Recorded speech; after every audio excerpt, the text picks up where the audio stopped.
Allez, bienvenue dans PCA Podcast, Parcours Confidence Antilles, le podcast où des acteurs professionnels aux Antilles vont nous partager leur histoire dans le monde de l'entreprise en tant que salarié ou entrepreneur. Allez, go! On n'apporte rien au monde en se dévalorisant. Il n'est pas éclairé de se faire plus petit que l'on est, simplement pour rassurer les autres autour de nous. Nous sommes tous conçus pour briller. Bienvenue dans cet épisode de PCA Podcast. Aujourd'hui, on va accueillir Dimitri. Comment vas-tu, Dimitri? Ça va et toi, Axel? Pas de neuf? Moi, ça va très très bien, comme d'habitude. J'espère que l'année a bien commencé. Oui, de mon côté? Oui, bien sûr. Oui, de mon côté, l'année a bien commencé. Et puis tu sais, de manière, moi, je suis d'une mentalité, même si elle avait mal commencé, on fait en sorte que ça soit du positif quand même. On Ben, apprend. c'est une très très belle mentalité. La première question, comme d'habitude, qui es-tu? Je m'appelle Dimitri, j'ai 40 ans cette année. Tcha, ça passe, hein. Félicitations. Euh, Merci, ça passe, mais je le vis bien, il n'y a pas de souci pour le moment. J'habite à Macoria. Macoria, c'est une ville en Guyane qui se situe entre les deux grosses villes, entre Cayenne, que tout le monde connaît, et Kourou, la ville spatiale. Et voilà, et puis je suis entrepreneur et on aura l'occasion d'en parler. Ben ouais, mais avant de parler de ton parcours d'entrepreneur, j'aimerais dire que tu me parles de ton parcours scolaire. Alors, moi, en fait, j'ai eu un bac littéraire. Après mon bac littéraire, j'ai fait une licence d'histoire à Cheshire, en Martinique, donc pendant 3 ans, où j'ai vécu là-bas. Et après, je suis parti, quand j'ai ma licence en juin, je suis parti enseigner en Guyane, où il manque souvent des enseignants, jusqu'à maintenant d'ailleurs. Donc, du coup, j'ai envoyé un CV au rectorat pour demander, voilà, j'ai une licence d'histoire, est-ce que vous avez un poste d'enseignant à me proposer? Ils m'ont dit oui. Donc, du coup, ben, j'ai pris l'avion, je suis parti. Ce qu'ils ne m'avaient pas dit, par contre, c'est que c'était au centre de la Guyane où il faut prendre un deuxième avion pour y aller. Enfin, voilà, c'était quand même une sacrée aventure. Et puis, j'ai fait ça pendant 3 ans donc, à l'intérieur de la Guyane, sur Marie-Passoula, au collège Grand Mandifou. Et après, du coup, je suis parti sur le littoral, comme on dit chez nous, à Matoury, pas loin de l'aéroport. Pendant 2 ans, j'ai fait ça. Donc, enseignant en histoire. Et après, du coup, en 2008, je suis rentré. Je peux nommer ma boîte ou pas? Ah, bien sûr, mais on est là pour parler de Ouais, ouais. toi, hein. Ouais, il n'y a pas de souci, il n'y a pas de souci. Et en 2008, je suis rentré chez Air Caraïbes qui a ouvert le Paris-Cayenne, puisque du coup, à l'époque, il y avait qu'Air France qui faisait Cayenne-Paris. Donc, du coup, depuis 2008, je suis steward et chef de cabine dans ma compagnie. Ok, donc tu as Ça, arrêté c'est un peu mon l'enseignement. parcours. Et du coup, j'ai arrêté l'enseignement, exactement. Ok, et tu avais pas peur de quitter la fonction publique et d'aller faire steward? Ben, moi, bon, ça m'a jamais, je Traverser faisais l'esprit? pas, ouais, je faisais pas prof pour le statut, en fait. Alors, je sais qu'il y en a qui en rêvent, hein, être fonctionnaire, les 40%, la garantie d'emploi, tout ça. Bon, moi, ça n'a jamais trop été dans mes critères professionnels. Moi, j'ai toujours fait les choses par kiff, en fait. Moi, j'ai adoré enseigner, j'ai fait ça pendant 5 ans. Je trouve que c'était vraiment une vocation. J'adore faire ça, j'adore transmettre. Donc, j'ai toujours eu de bons rapports avec mes élèves. Bon, voilà, même l'administration, ils m'ont souvent fait Tu confiance. enseignais à quel niveau? J'avais été au collège. Donc, mes proviseurs, ils m'ont vite confié des classes à brevet, tu vois. Donc, c'était vraiment un métier dans lequel je m'épanouissais bien. Après, du coup, tu sais, quand tu viens en Guyane et que tu peux être navigant sur du long courrier, c'est des opportunités qui se présentent rarement, quoi. D'ailleurs, tu vois, ça a fait bientôt 15 ans, ça ne s'est pas revu, quoi. Donc, moi, quand j'ai vu l'offre d'emploi dans le journal, dans le France Guyane, je me suis dit, bon, allez, je vais envoyer un CV, je vais postuler, quoi. Puis, ben, du coup, ça m'a plutôt bien réussi. Et voilà, depuis 15 ans, ben, voilà, c'est mon activité principale, au-delà de mon activité propre que j'ai à côté. Ouais, on va en parler, mais c'est intéressant que Mhm. tu parles du fait qu'on t'a envoyé à Maripasoula, Ouais. parce que ce qu'il faut comprendre, c'est que les infrastructures, alors déjà que c'est même pas top, que ce soit en Martinique ou en Guadeloupe, mais en Mhm. Guyane, en termes de route, en Mhm. termes d'accès, parfois, c'est un peu compliqué. Donc, il y a des Ouais, endroits c'est où ça. tu es obligé d'aller en pirogue. Et donc, Mhm. voilà. Après, la Guyane, ce n'est pas une île, c'est un pays.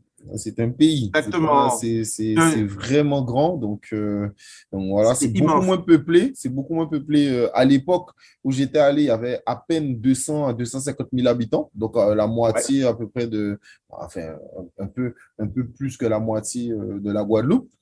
Mais en Mhm. tout cas, c'est un très beau pays. Donc voilà. Euh, Tout de suite, qu'est-ce qu'un Mobile Côté? Bon, ben, le côté, c'est la boîte que j'ai créée en mars 2020, avant avant le Covid, avant que toute cette grande histoire ne commence là, interminable d'ailleurs. C'est une boîte, mon bel côté, c'est une boîte qui fait de l'aménagement de la maison et de la décoration intérieure-extérieure. Donc, ça veut dire que je peux aménager des salons, des chambres à coucher à l'intérieur de la maison, en fait, pour des gens qui ont envie de changer leur intérieur, de le rendre un peu plus moderne, plus tendance. Et je peux aussi aménager des jardins. Donc, j'ai deux activités, mais même trois maintenant. Donc, l'intérieur pour la plus la partie décoration et aussi la partie paysagisme. Donc, ça, c'est plus aménager des jardins, concevoir des jardins. C'est intéressant, tu fais toujours les choses par kiff, mais mentalement, comment on fait passer pour passer de prof, steward, et aujourd'hui Ouais. entrepreneur? Ben, en fait, pour moi, il n'y a pas de. Pour moi, c'est une certaine logique dans le sens où, comme je te dis, tu vois, je fais des choses que j'aime. Bon, tous les entrepreneurs te le diront, hein, quand tu veux créer une boîte, si tu ne crées pas une boîte dans quelque chose que tu aimes, c'est pas comme quand tu es salarié. Quand tu es salarié, tu peux aller bosser. Il y a des gens qui font, comme on dit, des métiers alimentaires, hein. Tu vas bosser parce que tu as besoin du salaire à la fin du mois. Donc, du coup, tu n'aimes pas du tout ce que tu fais, mais voilà, tu es payé pour le faire, tu le fais. Quand tu es entrepreneur, ta boîte, c'est toi déjà, surtout quand tu as une toute petite boîte au départ. Donc, si tu ne fais pas quelque chose que tu kiffes, bon, ben, au premier découragement, tu arrêtes. Moi, la décoration, tout ça, j'ai toujours aimé ça. Déjà sur un plan personnel, ça m'a toujours plu, aménager chez moi, voir comment faire en sorte que les choses soient jolies, que voilà, qu'on se sente bien dans un intérieur, ça compte. Donc pour moi, c'est pas quelque chose d'illogique. Après, ce qui était bien, quand j'ai changé d'enseignant à navigant, quand je suis passé steward, ce qui était bien, c'est le temps libre que ça laisse, en fait. Parce que du coup, tu passes d'un métier où tu dois. Bon, les profs sont connus pour avoir des vacances, mais plus sérieusement, c'est un boulot où tu travailles du lundi au vendredi. Quand tu n'es pas en vacances, le week-end, tu fais tes copies, tes cours. Bon, voilà, c'est un boulot prenant. Quand tu es navigant, moi, j'ai un planning où je peux faire deux fois, ça dépend de la saison, mais je peux faire 3, 4, 5 allers-retours dans le mois. Ça te laisse beaucoup de temps libre. C'est pour ça qu'il y a beaucoup de navigants qui font autre chose à côté. Il y a des filles qui font de l'esthétique, il y a des gars qui ont des business dans plusieurs choses, il y a des promenades de bateaux, qui gèrent des logements, des Airbnb, des choses comme ça. Donc, c'est un métier qui laisse du temps. Partant de ce principe-là, bon, ben, soit on prend du temps pour s'occuper de soi, ses passions, tout ça, soit on se dit, ben, il y a quelque chose qui nous fait kiffer et on y va, quoi. Non, c'est top. Au moins, avec ce temps, tu as pu en faire quelque chose. Mais tu sais, depuis tes 1500 abonnés sur ta page Instagram, Mhm. que je conseille Mhm. d'aller suivre, tu parles de décoration en général. Donc, tu nous fais découvrir parfois des magasins de déco. Et Ouais. pas seulement de ton travail à toi ou que tu veux mettre en avant, mais aussi le travail des autres. Pourquoi tu as décidé ce changement de ligne éditoriale? Oh là là. Euh, de ligne, De de ligne éditoriale. éditorial. Oh là là là, mon Dieu, Mais quel bug éditorial, voilà. là, il n'y a pas de souci. Mais en fait, ce qui s'est passé, c'est que sur l'année 2020 et un peu début 2021, bon, j'avais ma page Instagram. En fait, ma page Instagram, c'était un peu mon panneau publicitaire. Je montrais que mes créations, ce que je faisais comme aménagement, ce que je faisais comme jardin, etc. Ça plaisait aux gens parce que les gens qui aiment la déco, qui aiment voir les intérieurs, etc., ils aiment forcément voir ce que tu fais. Après, moi, en fait, quand j'ai voulu faire ma nouvelle saison là pour 2022, j'ai fait un coaching Instagram avec une coach que tu connais qui s'appelle Kim et qui Un du bon coup, coach. ouais, très bonne coach Instagram. Franchement, très bonne coach Instagram parce que elle te montre en fait que ta page peut être plus que ça. Ça peut être plus qu'une simple page de pub où tu montres tout le temps ce que tu fais, etc. Et que tu peux être plus généraliste pour toucher plus de monde. Et puis surtout, avoir une page qui est ouverte sur les autres, au lieu d'être uniquement centré sur soi, sur ce qu'on fait, sur ce qu'on aménage, etc. Montrer des choses. Et bon, moi, je le savais déjà, mais elle te fait réaliser que tu as des choses à montrer, en fait. Parce que souvent, c'est ça, quand on a une page Instagram, on se dit, mais qu'est-ce qu'on va bien pouvoir montrer, quoi? Est-ce qu'on va pas ennuyer les gens? Est-ce que ça va intéresser les gens? Qu'est-ce que les gens veulent voir? Qu'est-ce que nous, on a d'intéressant à raconter? Et elle te débloque pas mal de cases. Et elle te fait comprendre que ben, sous la décoration, En plus, tu as la chance d'être souvent en métropole, donc tu peux faire des enseignes de déco qu'il n'y a pas aux Antilles-Guyane. Si je te parle de Ikea, de Maison du Monde, voilà, c'est des enseignes qu'on n'a pas chez nous et qui, en décoration, proposent de très jolies choses. Donc, même les gens de chez nous, enfin, je suis pour les Guyanais qui me suivent, hein, ils apprécient aussi quand j'ai fait visiter des choses comme ça parce qu'il y a des tendances de décoration qui n'arrivent pas jusqu'à nous. Et ça permet de faire un pont entre eux et là-bas, en fait. Non, mais c'est super bien, c'est une super bonne mentalité. Tu t'arrêtes pas simplement sur ce que tu sais faire, mais au contraire, tu vas payer une formation pour pouvoir évoluer, progresser. Donc, c'est top. Et tu reviens sur Kim, il faut quand même, comme on dit en anglais, je lui balance un shout-out. Mais je suis obligé parce que même moi, tu sais, ça m'arrive que tu vois, je me pose certaines questions sur mon contenu, pourtant qui est régulier, PCA Podcast se porte très bien, mais parfois, tu vois, je me pose des questions exemple, sur les statistiques où je me dis, bon, Ouais. est-ce que j'en fais assez, etc. Ou est-ce Mhm. que je poste bien? Et elle répond à mes questions, donc ça, j'aime beaucoup ça de sa part et c'est toujours hyper pertinent. Donc voilà, et Exact. tu sens que c'est quelqu'un qui aime ce qu'elle fait. Et j'avais même adoré sa mentalité en tant qu'entrepreneur où elle te disait que moi, ça m'avait surpris, tu vois, quand elle fait des Reels et qui Mhm. pète, et elle te dit, elle Mhm. supprime les abonnés qui servent à rien, tu vois. Elle Ouais, garde c'est ça. vraiment une communauté C'est qui lui exactement permet ça. d'avancer. Donc, ça, j'ai adoré ça de sa part. Et donc, voilà. En tout cas, elle est focus sur ce qu'elle veut faire. Et je lui souhaite que du bon. C'est bien, tu m'as tendu une perche. Tu as parlé du fait que tu peux faire découvrir des décorations aux autres. Mais moi, la Mhm. question que je me posais, c'est que est-ce qu'avec ton métier de steward, le fait de voyager, est-ce que cela te Mhm. permet d'avoir une vision plus grande sur les styles actuels? Ben, en fait, oui, parce que du coup, c'est ce que ça explique un petit peu, c'est-à-dire que, bon, de toute manière, dans mon métier de décorateur, c'est un métier forcément d'ouverture. Tu ne peux pas être cantonné à un style, ne serait-ce que parce que tu as des clients qui veulent de faire des styles différents. Donc, tu dois t'intéresser un petit peu à tout ce qui se fait. Après, voilà, les gens qui aiment la déco, forcément, c'est des gens qui aiment des choses qui sont dans l'air du temps, qui sont tendances, qui sont modernes. Donc, du coup, c'est pour moi, c'est une opportunité. Je prends un exemple tout simple. Tu vois, par exemple, il y a 10 jours, j'étais au salon Maison et Objets. En gros, le salon Maison et Objets, c'est un salon qui a lieu à Paris, dans le nord de Paris, à Villepinte. C'est un salon qui est énorme, qui est réservé aux professionnels. Donc, pour avoir un magasin de déco, être architecte ou décorateur, etc., c'est que des professionnels, ce n'est pas un salon grand public. Mais c'est un salon où tu rencontres, en fait, tous ceux qui font la décoration. Donc, ça passe des meubles, des luminaires, des pièces, etc.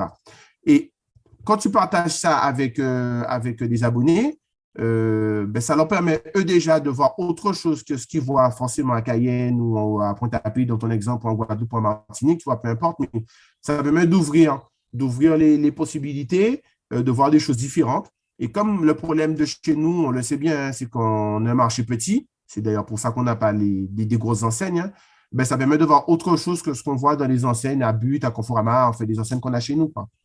Ouais, non, mais c'est top. Tu sais, je me posais aussi la question, Mhm. combien de temps te prend un chantier généralement? C'est une moyenne, bien Ça sûr. dépend. Ben, en fait, ça dépend de la grosseur du chantier. Alors, par exemple, tu vois, si je prends l'exemple des chantiers récents que j'ai fait, euh, alors, par exemple, quand c'est le relooking, je prends un exemple simple. Là, par exemple, j'ai fait un relooking d'appartement. Donc c'est une cliente qui a acheté un appartement pour louer. Donc, du coup, bon, l'appartement est acheté dans son jus, hein, comme on dit. Donc, du coup, c'est un appartement, voilà, un petit peu vieillot, avec des choses pas fonctionnelles, etc. Bon, en gros, sur un chantier comme ça, c'est un deux pièces. Donc, en gros, à peu près une quarantaine de mètres carrés. Il fallait refaire tout l'appartement. Donc, la cliente avait un budget, mais qui était quand même contraint. Donc, il fallait tenir compte du budget. Ça, c'est la base du métier, hein, de respecter le budget du client. Sinon, ça, comme je dis à mes clients, ça ne sert à rien sinon de faire un projet qui n'est pas accessible pour eux, parce qu'eux peuvent le payer et moi, je ne peux pas le réaliser. Donc, on est tous les deux frustrés, donc ça ne sert à rien. Donc, tu vois, sur un projet comme ça, ouais, c'est important parce que des fois, c'est la nature humaine. Les gens veulent des belles choses, mais des fois, il faut un peu les ramener sur terre et leur dire, ben, par rapport à votre budget, il faut qu'on trouve d'autres solutions et des choses plus accessibles. Tu Non, vois? mais Mais alors, tu sais pourquoi je rigole? Parce que Mhm, il y a une vieille émission que tout le monde connaît, exemple Maison à mhm, vendre. Et oui, dans Maison à vendre avec Stéphane Plaza, ça me fait oui, sourire parce que souvent, il fait les gens redescendre sur terre. Et oui, le pire exemple, c'est quand les gens donnent des prix. mais irréalisable. Ils se disent, ah, ça Oui, fait 2 ans que je ne vends pas. Ils te disent, ouais, mais ce n'est pas au prix du marché. Ils te disent, ouais, c'est mais j'en ça. ai besoin pour mon projet futur. Ils disent, non, mais on ne vend pas de maison en fonction d'un projet futur, on fait en Ben oui. fonction de la réalité. Donc, pareil pour Mm. toi, c'est-à-dire que toi, tu fais en fonction du budget, mais c'est en fonction de la réalité. C'est-à-dire que tu peux vouloir The appartement, si tu n'as pas The budget, laisse tomber, quoi. Ah oui, ça c'est clair et net. Ça c'est clair et net. Ça fait partie du métier. Alors c'est pas forcément des choses agréables, mais bon, on est quand même dans un métier de conseil. Alors comme j'ai dit tout le temps, tu vois, sur l'exemple que je te donnais, tu vois, c'est un chantier qui a duré à peu près un mois et demi, tu vois, parce qu'il fallait refaire tout l'appartement. On a, on a quand même fait un joli appartement. Alors j'ai partagé sur ma page Instagram, mais bon, forcément, c'est des posts qui ont beaucoup de succès. Parce qu'on a fait, les gens voient souvent l'avant-après. Donc, un peu comme dans Maison à vendre. C'est un très bon exemple. Tu vois des missions, parce que tu vois la maison avant, quand c'est Sylvane Plaza, ici, décoratrices font le travail, bon, tu vois la maison après, et il n'y a pas de secret. Quand tu mets une maison au goût du jour, ben, ça se vend, il y a des offres, voilà. Alors, ça faisait des mois que je n'arrivais pas à vendre. Mais c'est important. Moi, j'ai toujours ça à mes clients. Euh, Si je vous fais un projet, parce que souvent ils te disent, ah, là, j'ai pas de budget ou j'ai aucune idée de combien ça peut coûter, c'est compliqué de travailler comme ça. Parce que moi, je n'ai pas d'intérêt à vous proposer un projet que vous ne pouvez pas payer, parce que vous n'avez pas le budget, ça se respecte. Chacun a ses possibilités financières et c'est tout à fait respectable. Mais même pour moi, parce que je veux concevoir un truc, au final, je ne vais pas le passer au réel. On a tous les deux perdu notre temps. Donc, c'est pour ça que du coup, ben oui, et dans l'émission, des fois, c'est vrai que tu entends les montants, les gens se disent, ah oui, mais j'ai acheté ce prix-là, j'ai quand même pas à vendre le même prix, etc. Mais oui, mais c'est pas comme ça que ça marche, en fait. Parce que les gens qui veulent acheter, ils connaissent le prix de la maison d'à côté. Donc, si ta maison est 2 fois plus chère que celle d'à côté, il faut passer la tienne. Ça coule de source. Donc, ça, Totalement. c'est. Totalement. Voilà. Donc, de quoi il Mais faut. d'ailleurs, c'est un exercice qu'il fait souvent. C'est-à-dire qu'il va d'une maison pas loin, il amène les Exact. gens et les gens se disent, ah ouais, ça a été vendu combien? Et ils sortent choqués chaque fois. Ben Non, oui. mais bon. Ben oui. Euh, Oui. tu as commencé à en parler comment dire ça, de l'importance des réseaux sociaux. Tu Mhm. communiques beaucoup. Oui. Au-delà de ta formation, pourquoi tu pensais en tout cas que c'était important dès le départ? Ben, en fait, si tu veux, bon, quand tu es entrepreneur, que tu as une boîte, le but de tout entrepreneur, c'est d'essayer de faire en sorte que sa boîte soit rentable, que sa boîte se développe, que les gens connaissent ton travail, que les gens fassent appel à toi parce qu'ils apprécient ton travail, etc. Donc, bon, moi, dès le départ, quand j'ai créé Mobile Côté, j'ai tout de suite créé la page Instagram. Un peu comme je te disais, bon, ça partait dans tous les sens parce que, bon, ben voilà, ben, qui me dit, parce que, par exemple, si je reviens sur le coaching d'équipe, elle m'a dit au départ, bon, ben, tu vois, tes posts sont pas réguliers. Alors, une fois, tu postes pendant une semaine, tu postes tous les jours et puis tu passes 3 semaines sans poster. Donc, elle t'apprend vraiment à mettre de l'ordre. Et quand tu es entrepreneur, ben, tu veux te faire connaître. Alors après, c'est vrai que je vois un peu les limites parce que, en fait, moi, mon ben, côté sport, très bien, c'est pas le sujet. On se développe bien, on a beaucoup d'activités parce qu'en plus, maintenant, on fait aussi un peu des professionnels, etc. Donc, franchement, ça se développe bien. Mais en fait, on voit la limite parce que ben, tout le monde n'a pas Instagram. J'ai presque envie de dire qu'il y a des gens qui utilisent le téléphone juste pour téléphoner. Hein. Ça a l'air impressionnant comme ça parce que nous, on est une génération très connectée, mais il y a beaucoup de gens qui n'ont pas Instagram, qui ne sont pas sur les réseaux, qui n'aiment pas ça. Et du coup, ben, c'est des gens qu'on n'arrive pas à toucher. Donc, on commence à réfléchir, même en interne, à une communication hors réseaux sociaux. Mais c'est important. Et surtout sur un réseau social comme Instagram, qui est très figé sur l'image, sur le visuel, sur l'impact, que ce soit en photo, maintenant beaucoup en vidéo, et maintenant ils veulent beaucoup développer la vidéo. Ben, quand tu es dans la décoration, tu es uniquement dans le visuel. En fait, les gens veulent voir ce que tu proposes, voir l'avant-après. Moi, je sais que bon, ben, voilà, quand je monte l'avant-après, bon, ben, souvent, voilà, ma communauté, comme on dit, mes abonnés me disent souvent, franchement, ça n'a rien à voir, c'est du beau travail, quoi. Donc, c'est important de communiquer. Ouais, non, mais en plus, il y a un truc important que tu dis, c'est-à-dire que les réseaux sociaux, c'est bien, mais tout dépend toujours de ta cible. Tu vois, Bien sûr. si tu veux avoir une cible cinquantenaire, Facebook, c'est déjà mieux Mhm. pour toi, tu vois. C'est ça. Et Instagram, ça parle beaucoup moins. Euh, Mhm. Au-delà de ça, comme tu dis, en plus, moi, tu vois, si je prends mon exemple, moi, je suis très actif sur Instagram avec PCA Mhm. Podcast. Mais mon compte Mhm. perso, je publie pas de photos, je publie une Ouais, c'est ça. story comme ça de temps en temps. Parfois, je Mhm. reste très longtemps sans regarder les stories des autres, ce qui se passe. Mhm. J'ai très Mhm. peu d'abonnements, mon compte il est Mhm. privé, tu vois. Donc, je veux te dire que je suis pas hyper connecté sur ça et ça m'intéresse pas beaucoup. Alors que PCA Podcast, ben, c'est ce qui me permet de rester hyper connecté avec les gens. Mais quand tu regardes PCA Podcast ne suit uniquement les invités. Donc, c'est-à-dire, je suis beaucoup C'est ça. l'actualité des invités pour Mhm, continuer à actualiser et tenir au courant les gens. Donc, mhm. voilà. Mais je suis d'accord avec toi que oui, c'est pas que c'est pas suffisant, mais à un moment, tu touches un plafond de verre, comme on dit Exactement. vulgairement. Euh, Quelle est ta vision pour ton projet Mobile Côté? Là, tu me disais que tu touches un plafond de verre pour, en tout cas pour la communication et que tu penses déjà à d'autres stratégies, mais au-delà de ça, comment tu penses te développer? Comment tu vois l'avenir de ton projet, quoi? Ben, en fait, bon, déjà, bon, c'est déjà réussir à boucler mes chantiers que j'ai, hein, parce que, ben, comme tu sais, j'ai deux activités professionnelles. Donc, bon, ben, ça paraît, hein, il y a beaucoup d'entrepreneurs aussi, même parmi mes amis, hein, c'est des gens qui ont déjà une activité principale. Donc, ça demande beaucoup de temps. Euh, Moi, au niveau mon côté, bon, là, on a une nouvelle activité qu'on a lancée depuis le début de l'année 2022, c'est de la conciergerie. Donc là, on gère deux produits en conciergerie. Donc en gros, c'est des propriétaires qui nous confient leur logement pour faire du Airbnb ou du Booking ou du Le Bon Enfin, maintenant, il y a beaucoup de plateformes qui font ça. Et du coup, ça fait partie des axes de développement qu'on a parce qu'il y a beaucoup de propriétaires qui veulent louer un bien saisonnier, comme on dit, mais qui ne veulent pas forcément s'occuper voilà, de toute la logistique qu'il y a derrière, les check-in, les check-out, le ménage, répondre aux questions des gens, mettre à jour les calendriers, voilà. Donc là, on a deux produits qui tournent bien. En plus, on a beaucoup de réussite sur les produits, donc les propriétaires sont contents, nous aussi. Donc ça, c'est un âge de développement. Après, on a des projets à plus long terme au niveau du développement, peut-être une boutique de décoration, parce que du coup, forcément, ça manque. Et du coup, avoir vraiment un local, un endroit où la marque pourrait être représentée, quoi. Ok. Euh, plus, plus Mhm, généralement, mhm, quelle est ta vision de la Guyane actuellement euh, et la vision que tu aimerais pour la Guyane? Alors, je précise quand même, on l'a pas précisé parce que tu as dit que tu as fait mhm, tes études en Martinique pendant 3 ans, mhm, mais tu as quand même grandi en Guadeloupe. Donc, en plus, mhm. toi, tu es vraiment anti-Guyane. Voilà, Je toi, tu fais es les trois. anti-Guyane. Ah, toi, tu as fait les trois. Tu as grandi en Guadeloupe, tu as fait une partie des études en Martinique et tu vis depuis un moment en Guyane. Donc, mais bon, je vais te poser la question sur la Guyane précisément. Quelle est ta vision actuelle de la Guyane et puis qu'est-ce que tu espères pour la Guyane? Ben, en fait, nous, je trouve qu'on est. Bon, ce qui fait plaisir, on va quand même commencer par ce qui fait plaisir, c'est que je trouve on est dans une période un peu charnière, parce qu'on a eu des grands mouvements en 2017, hein, les fameux mouvements sociaux qui ont secoué la Guyane.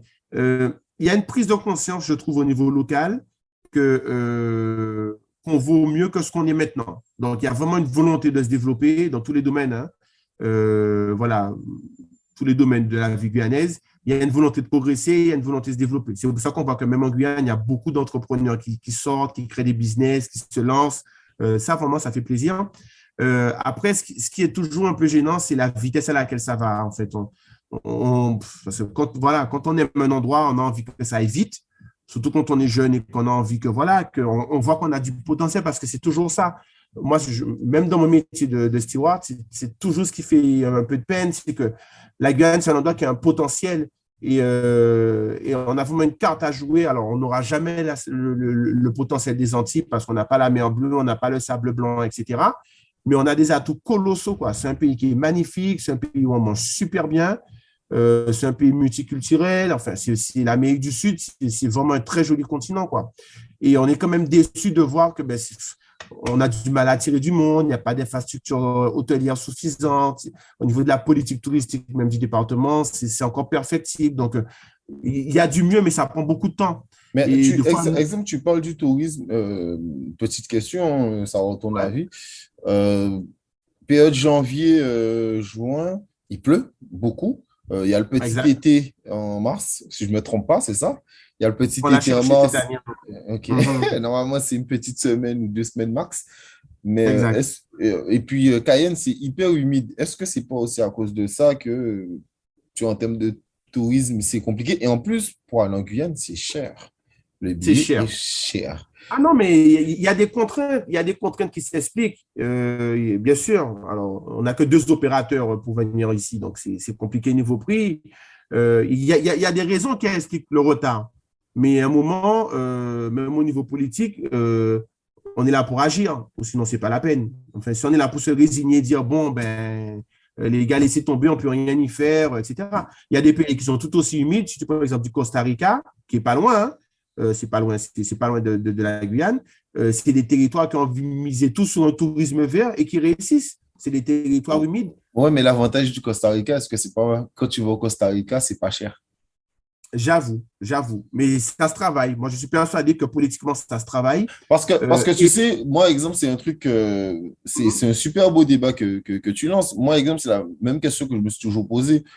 Mhm. Est-ce qu'on me dit toujours le tourisme, exemple, tu vois, dans la Caraïbe, il est mieux à la Dominique, Barbados, Trinidad, etc. Ok, mais bon, déjà, ce sont des pays où les gens, quand ils servent, ils sont pas obligés, mais c'est-à-dire que bon, c'est compliqué, quoi, tu vois, Je comprends. de Bien vivre sûr. là-bas. Donc, Bien sûr. tu es beaucoup plus contraint. Donc, les gens, ils sont obligés beaucoup plus d'avoir le sourire. Bien Quand sûr. les gens, ils ont des pourboires, mais ça améliore ta vie grandement. On s'en rend pas compte, Bien mais sûr. quand tu donnes un pourboire à ce genre de personnes, c'est ça. Et d'ailleurs, petite anecdote, euh, tu vois, c'est pour montrer parfois la misère de pays. Euh, Quand je suis allé en Guyane, j'avais une conversation en boîte de nuit avec une prostituée brésilienne qui Mhm. m'expliquait que faire la prostituée pendant 2 mois, en gros, ça lui rapporte 6 mois chez elle, quoi, tu Bah vois. oui. Bah En tout oui. cas, à l'époque, bon, je ne sais pas si c'est pareil aujourd'hui, mais en tout cas, Bien sûr. à Bien sûr. l'époque, c'était ça. Donc, est-ce que, tu vois, alors, je dis pas que le service à la Dominique, Trinidad, c'est de la prostitution. C'est pas ce que je veux dire. Ce que je veux dire, c'est que quand tu as des gens qui arrivent avec un fort pouvoir d'achat et qui arrivent à te donner, ben, imaginons même 10, frère, tu gagnes même 100 euros de pourboire, c'est Ouais. énorme dans ces pays.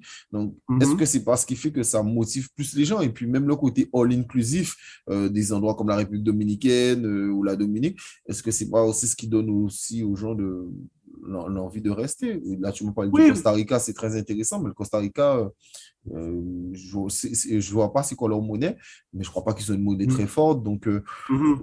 voilà, est-ce que c'est pas ça qui avantage et qui désavantage au contraire la Guyane? Même si je suis Ben, en d'accord avec toi fait, sur le constat que si c'est pour être résigné, bon, ben, on lâche l'affaire, etc. Il faut ah trouver des ben, solutions. Je suis d'accord avec toi. il me semble. Après, bon, c'est sûr. Enfin, moi, je pense qu'on ne peut pas comparer les deux parce que, comme tu dis, bon, il y a des pays, et le Covid l'a montré, il y a des pays où le tourisme est vital, en fait. Les gens, c'est pas comme si ils peuvent ne pas. En fait, le tourisme fait vivre le pays. Quand on a un pays indépendant, une petite île indépendante comme Sainte-Lucie, comme la Dominique, etc., le tourisme, c'est énorme. Alors, c'est sûr que quand tu compares ça aux Antilles françaises, bon, voilà, pour moi, c'est pas comparable parce que c'est deux systèmes politiques différents. Et puis, comme tu dis, les gens, aller bosser avec le touriste, franchement, ça les retire de la misère, au sens propre. Maintenant, comme je dis, même au niveau du tourisme endogène, c'est-à-dire que même au niveau de la Guyane est très grande, on a un territoire de plus de 80 000 km², on pourrait avoir un tourisme ne serait-ce qu'en intérieur, mais je prends un exemple Excuse-moi, tout je te simple. coupe rapidement, au cas où pour que les gens comprennent, si je ne me trompe pas, c'est un quart de la France, à peu près. Exactement. Voilà, pour que Exactement. les gens voient à peu près La comment c'est superficie, oui, grand. oui. Et je crois, si je ne me trompe pas, que Kourou, c'est plus grand que la Guadeloupe. Exactement. Ouais, C'est donc c'est ça. une commune. Une commune, Ah, bien sûr. la commune Oui, de bien Kourou est sûr. plus On grande que a la Guadeloupe. d'ailleurs. Non, mais tu sais, c'est pour que les gens voient l'échelle à peu près quand tu dis que c'est hyper grand. Vas-y, je te laisse continuer. Oui, oui, non, non, par rapport à la proportion, c'est immense. C'est des centaines de fois la Guyane, c'est des centaines de fois les Antilles au même endroit. Donc, le territoire est très grand. Ce qui, du coup, a des contraintes, puisque forcément, quand tu demandes un territoire aussi grand, avec des populations qui sont réparties sur un territoire aussi étendu, ça demande plus de contraintes. Mais je trouve quand même que, tu vois, au niveau des sites touristiques, c'est pas forcément mis en valeur, c'est pas tout le temps propre. Il n'y a pas les infrastructures, même touristiques, parce que on ne fera jamais venir des avions comme aux Antilles, de fois où il y a voilà, 10, 12 vols qui viennent de Paris, qui ramènent des touristes. On n'aura jamais ça. Ça, on en est conscient. Mais je suis persuadé qu'on a une carte à jouer quand même sur le tourisme vert, ne serait-ce qu'ici.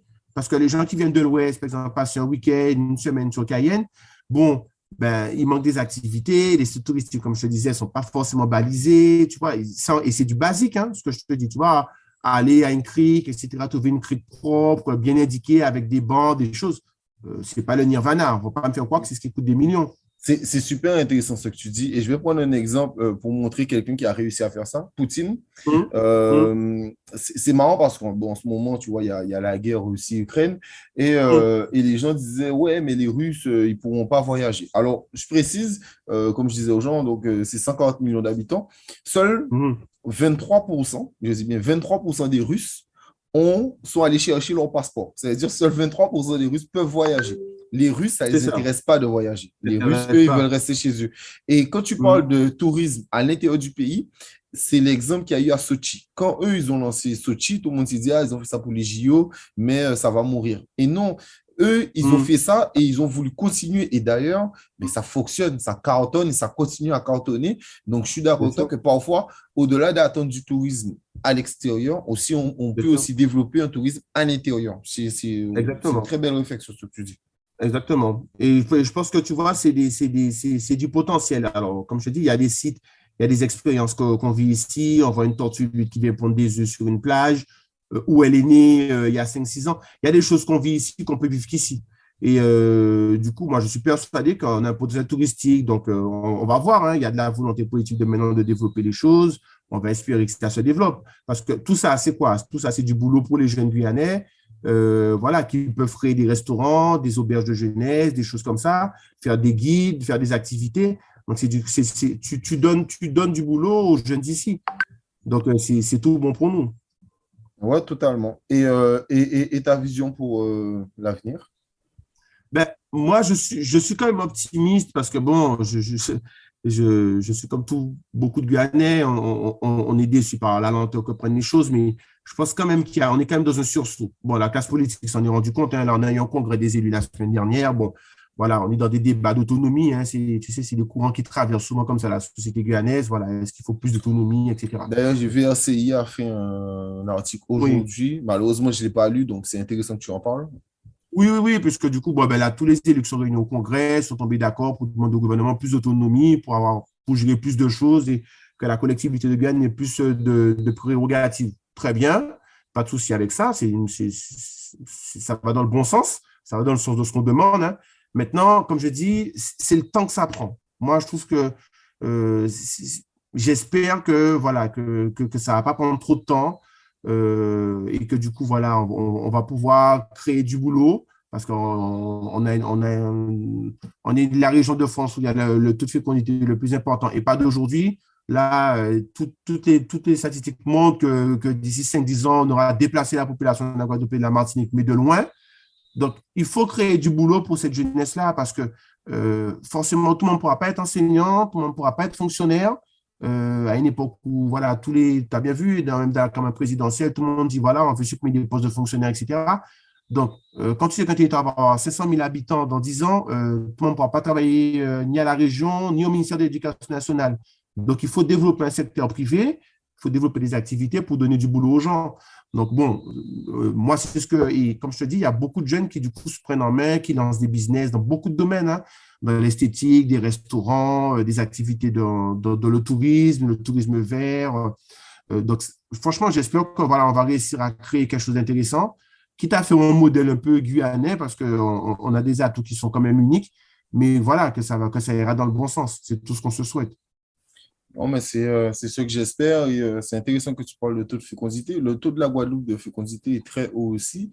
Mhm. Il est quasiment à ce qu'il faut pour régénérer la population, sauf que la Oui, Guadeloupe et la Martinique aussi a le même problème, mais plus particulièrement la Guadeloupe, c'est que les mhm. jeunes ne reviennent pas. Voilà. Il y a Bien un gros sûr, problème que les jeunes ne reviennent pas. Donc, bien sûr. oui, ça, je m'en fais pas pour que la Guyane dépasse largement la Guadeloupe. Ah oui, oui, non, non, mais De toute manière, la Guadeloupe se sabote tout seul, malheureusement. Donc, mhm. voilà. En tout cas, ben, je te remercie pour ce podcast. De Et rien, c'est avec plaisir. qu'est-ce que je peux te souhaiter? Ben, écoute, ben, comme je t'ai dit, la réussite dans les projets, parce que bon, voilà, c'est pas ce qui manque. Et, euh, et Pas de voilà, crise de la quarantaine? ouais, non, pas de crise de la quarantaine. Non, c'est pas trop dans mon mindset. Ça va pour le moment. Ça va, je vis bien. Dans quelques mois, on verra, mais hey, she's just a number. Donc, il n'y a pas de problème. En tout cas, Pas je de te souci. remercie et puis merci à vous de nous avoir écoutés. Avec plaisir.